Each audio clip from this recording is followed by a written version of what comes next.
All right. Hi. This is the first Ymir QA video. It's going to be unedited, so you're going to get a lot of my little voice quirks, things like that. But I thought it would be really a fun experiment to try to answer some questions and see what people were thinking about in respects to Ymir. So I'm just going to dive right into it because I tend to talk a lot, and I think it'll be, even though there's not that many questions, I think it'll take a certain amount of time. The first question I got two questions from Jonathan. The first one was, what led you to making Emir to begin with, and what's your origin story? Um, I've always wanted to do a product for developers.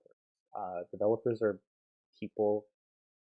It's really, I've had like these philosophies about what I want to do, how I want to live my life, and making a product for people that I could relate to and empathize with was always high on my list, and that's developers. And finding a pain point that fit developers a lot was tricky, but over the years, I kind of circled around servers. I had an open source Ansible script called DevOps for WordPress that let you configure a droplet on DigitalOcean or on Linode or what have you, and just to make a high performance web server. It was quite popular, and I actually shut it down recently, actually last weekend, because I realized I just didn't have the time to maintain it. But I wanted to do a product out of that, and some products did kind of fill that niche. There's like SpinUp WP, GridPane, which I know was a bit inspired by that project initially. I'm sure it's very different now. Um, and there's a Cloudways. There's a bunch of them that configure servers that are kind of server management tools. There's Forge too, which kind of brings me up to the origin story. Um, I I think there's a lot of us out there that really respect and admire what Taylor has done with Laravel, and I always found it so cool that he was able to build a business helping developers. That's always what I wanted to do, and I've always been on the lookout on something that he would do that I felt, you know, the WordPress community is not always best served by the PHP community, and I always was on the lookout for something that would kind of like fit there. And the year Vapor came out, he was teasing about it a lot, and we all knew there was kind of it was a server thing, it was a new thing, but it was server related, and I was definitely on the lookout for that. And when he announced it, I wasn't too sure if I was going to go on with it, but I was like, okay, well, let's start playing out. Let's start playing with it. Let's start doing a kind of proof of concept. I didn't want to dive into it too hard before knowing if it was technically feasible or not. And I started playing with it, and I liked the idea that you didn't have a server anymore, and it was just kind of this magical thing. So it was really Taylor kind of set the spark, and I have ideas now where I want to bring this that are different a bit from what Vapor is doing. But the initial spark was definitely just I want this to exist um, in WordPress because if there's not a lot of people. It's a technically challenging project, and there's only a small subset of people that could bring this to market. So I was just really excited at the idea of doing that. And then the second question that Jonathan had, which was I was going to actually answer that one if nobody asked it, was what's the deal with Ymir? I'll just read it out. And given I'm Swedish, I have to ask why name it after the father of giant kind in Norse mythology? So is it a Carl thing? No.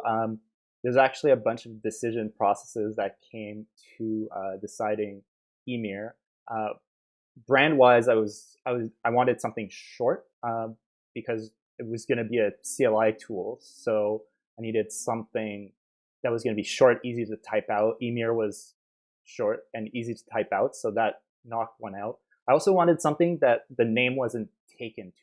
So Emir, actually, there's not a lot of products. Surprisingly, there's a town in British Columbia named Ymir, so that was a bit scary when I was incorporating. I wasn't sure I'd be able to just get the name, and just because it was this town name.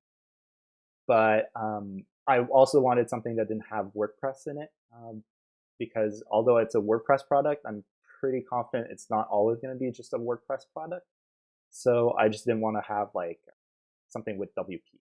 So those were like the first kind of things I was looking for. And Ymir, so Ymir, if you're not familiar with Norse mythology, Ymir is the father of giant Kine, but he's also, the big story with Ymir is that Odin slayed Ymir, and from Ymir crafted the world. So from I don't exactly remember like what parts made which, but you know, the blood I think made the ocean, and the bones made the mountains. I think the skin was the sky. But what I really liked about this imagery was, to me, AWS is, you know, AWS is this ginormous, monstrous thing, and with the product, you're kind of like Odin, and you carve your little world, your little WordPress world out of this giant. And I just thought that was, in my mind, that was freaking cool. Like, I just love Norse mythology, and it just fit in my head, like from a cool narrative product standpoint. So that's kind of like the idea behind Ymir. And honestly, I think it's cool. I spoke with my friend Ryan yesterday, and she thought the story was awesome. So I hope you guys like it too. So that's kind of why the name Ymir. And then the last question is from Peter, who I blatantly copied to make this QA video. So hi, Peter. Peter had the question, what's the most difficult technical problem you had to solve to make Ymir? That's an excellent question, and it's actually, there was I knew the answer instantly when you asked it.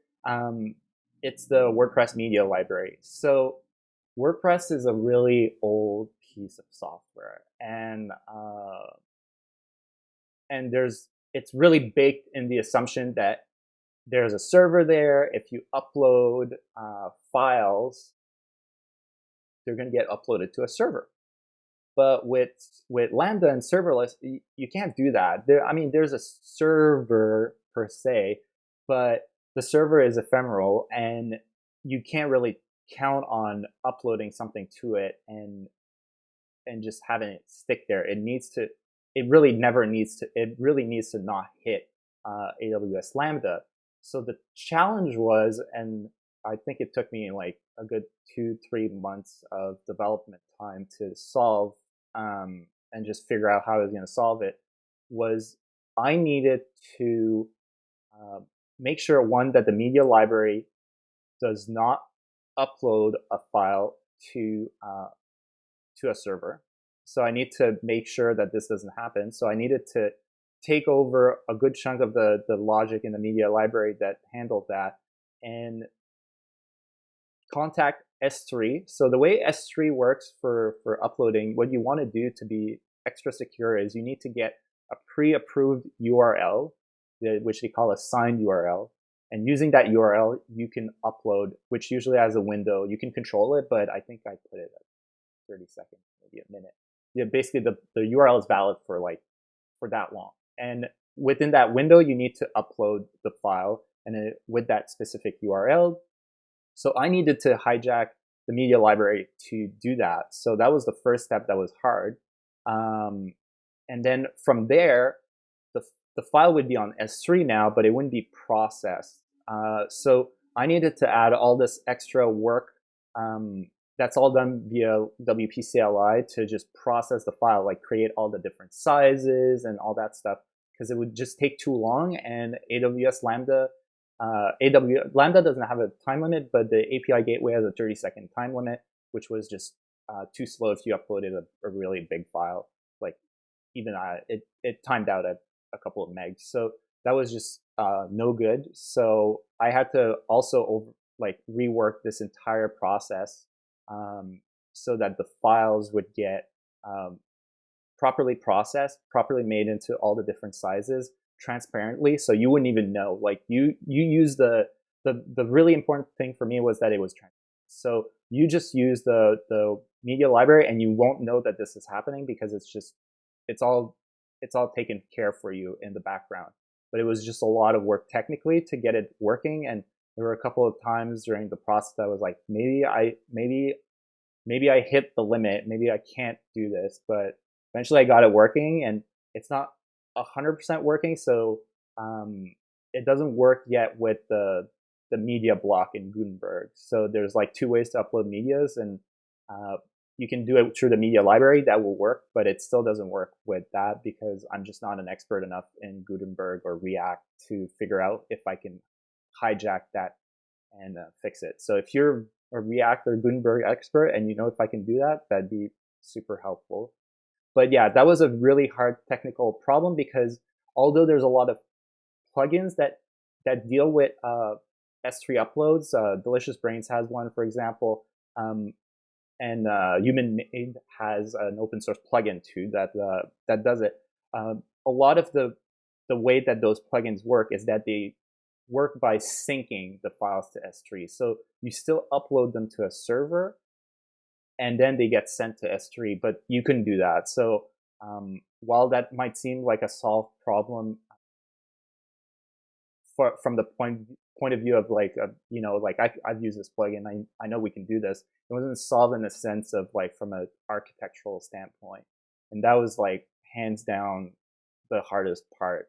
I mean, there's a lot of hard parts with Ymir just because, and that's why I like it. It's like it's a tough multidisciplinary um, project, but that was especially hard in the sense of like making WordPress think that it's on a server when it's not really on a server.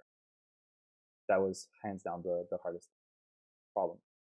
So that's it. That's the Q&A. I really appreciate Peter and Jonathan for asking me questions, and I hope to do this again if people like this. So let me know on Twitter. Thank you.